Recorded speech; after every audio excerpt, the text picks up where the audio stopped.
In today's video, Neville Goddard talks about a crucial subject.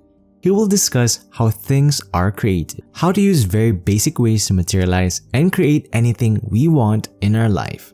Neville said, "Creation is ended. I am the beginning and the end of all creation." It is a truly amazing concept to believe that anything you desire already exists. You need only choose it and believe that you already are the one who desires it. The only true reality exists in the imagination. Because I know that the reality I wish to experience already exists someplace. The idea that creation is complete helps me let go of any sense of lack of competition and stress over whether or not I can have something. To move from one room to another, all I have to do is embrace it as mine and remain true to it with my ideas and imagination. The United States is how Neville described these alternate universes. Simply assume the role of someone who already has what they want and live your life with a goal in mind to achieve this.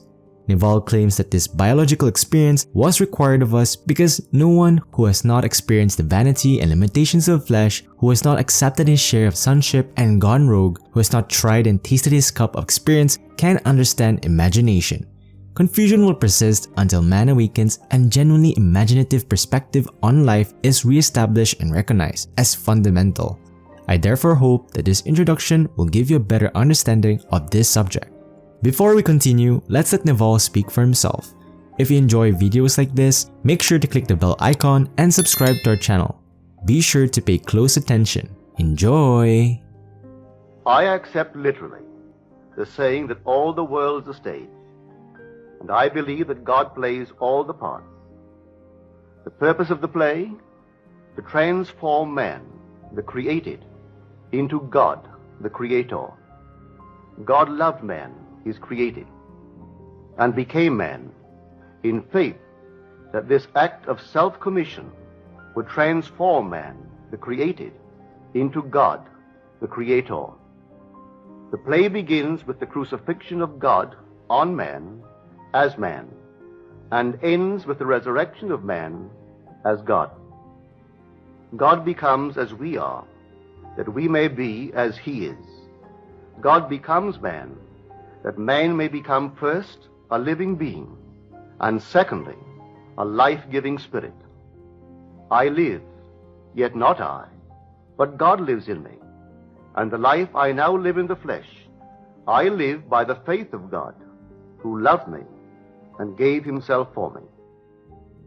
God took upon himself the form of man, and became obedient unto death, even death on the cross of man, and is crucified on Golgotha, the skull of man. God himself enters death's door, the human skull, and lays down in the grave of man to make man a living being. God's mercy turned death into sleep.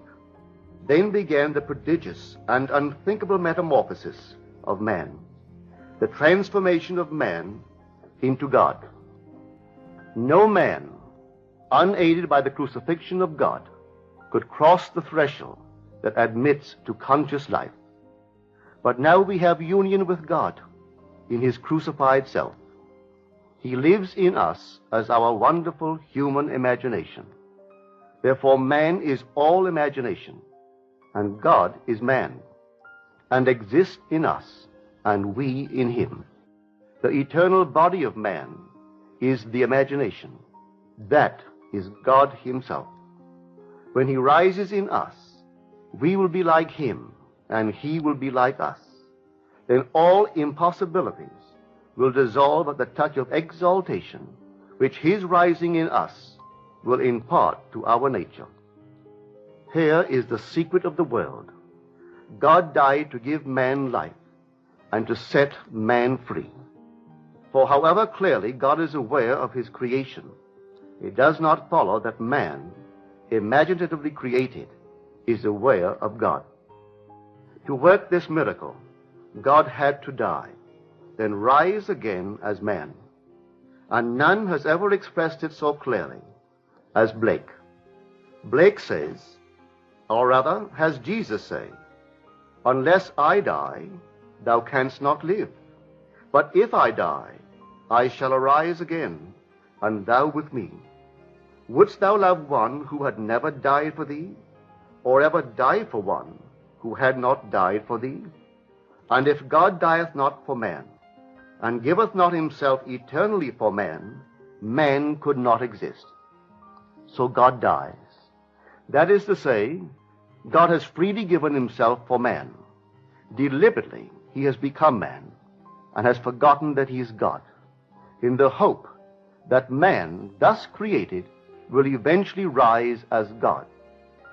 God has so completely offered his own self for man that he cries out on the cross of man, my God, why hast thou forsaken me? He has completely forgotten that he is God. But after God rises in one man, that man will say to his brothers, why stand we here trembling around, calling on God for help, and not ourselves, in whom God dwells? This first man that has been raised from the dead is known as Jesus, the first fruits of those who have fallen asleep. For man, God died. Now by a man has come also the resurrection of the dead. Jesus resurrects his dead father by becoming him. In Adam, the universal man, God sleeps. In Jesus, the individualized God, God wakes. In waking, man the created has become God, the creator, and can truly say, before the world was, I am.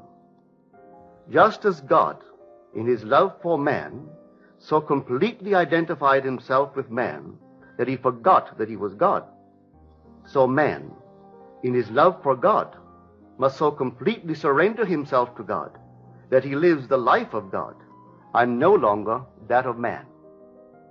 God's play, which transforms man into God, is revealed to us in the Bible. It is completely consistent in imagery and symbolism. The New Testament is hid in the Old Testament, and the Old is manifested in the New. The Bible is a vision. It is not a doctrine or a ritual.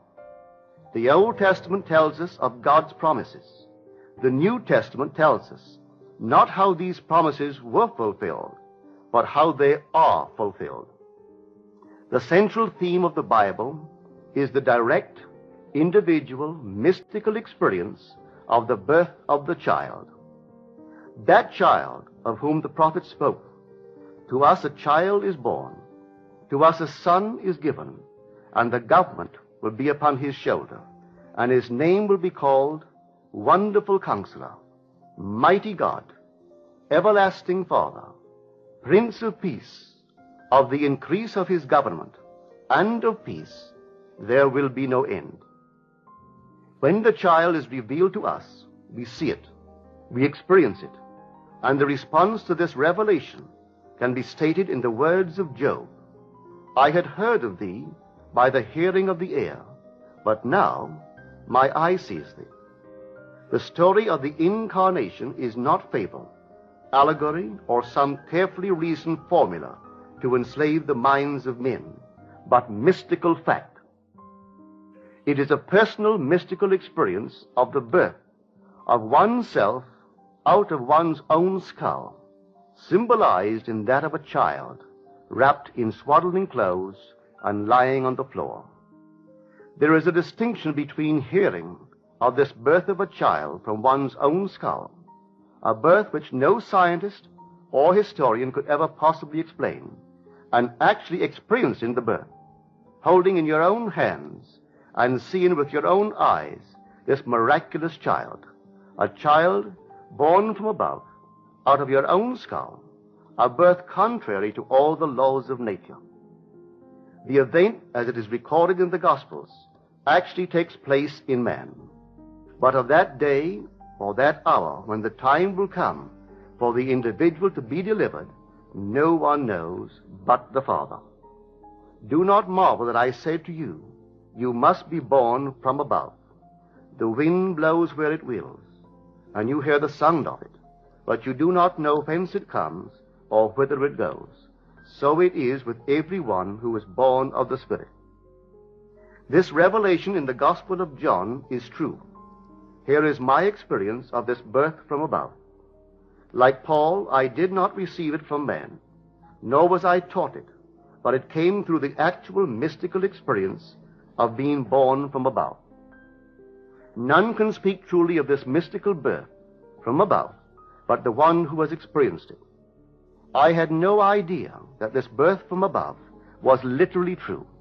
For who, before the experience, could believe that the child, the wonderful Counselor, the mighty God, the everlasting Father, the Prince of Peace, was inwoven in his own skull? Who, before the experience, would understand that his Maker is his husband, and the Lord of hosts is his name? Who would believe that the Creator went in unto his own creation, man, and knew it to be himself, and that this entrance into the skull of man, this union of God and man, resulted in the birth of a son out of the skull of man, which birth gave to that man eternal life and union with his Creator forever? If I now tell what I experienced that night, I do so not to impose my ideas on others, but that I may give hope to those who, like Nicodemus, wonder how can a man be born when he is old? How can he enter a second time into his mother's womb and be born? How can this be? Well, this is how it happened to me. A heavenly dream in which the arts flourished was suddenly interrupted by the most intense vibration centered at the base of my skull. Then a drama as real as those I experience when I am fully awake began to unfold. I felt myself within my skull, trying to force my way out through its base. Something gave way, and I felt myself move, head downward, through the base of my skull. I squeezed myself out inch by inch. When I was almost out, I held what I took to be the foot of the bed and pulled the remaining portion of me out of my skull. There on the floor, I laid for a few seconds. Then I rose and looked at my body on the bed. It was lying on its back and tossing from side to side like one in recovery from a great ordeal. As I contemplated it, hoping that it would not fall off the bed, I became aware that the vibration which started the whole drama was not only in my head, but now was also coming from the corner of the room. As I looked over to the corner and wondered if that vibration could be caused by a very high wind, a wind strong enough to vibrate the window, I could not believe that the vibration which I still felt within my head was related to that which seemed to be coming from the corner of the room. Looking back to the bed, I discovered that my body was gone, but in its place sat my three oldest brothers. My oldest brother sat where the head was. My second and third brothers sat where the feet were. None seemed to be aware of me, although I was aware of them and could discern their thoughts. I suddenly became aware of the reality of my own invisibility. I noticed that they too were disturbed by the vibration coming from the corner of the room. My third brother was the most disturbed and went over to investigate the cause of the disturbance. His attention was attracted by something on the floor, and looking down, he announced, "It is Neville's baby." My other two brothers, in most incredulous voices, asked, "How can Neville have a baby?" My brother lifted the infant wrapped in swaddling clothes and laid him on the bed. I then, with my invisible hands, lifted the babe and asked him, "How is my sweetheart?" He looked into my eyes and smiled, and I awoke in this world to ponder this greatest of my many mystical experiences. One other vision I will tell, because it bears out the truth of my assertion that the Bible is mystical fact, that everything written about the promised child is in the law of Moses and the prophets and the Psalms, and it must be mystically experienced in the imagination of the individual. The child's birth is a sign and a portent, signaling the resurrection of the patriarchs in the imagination of him in whom the child is born.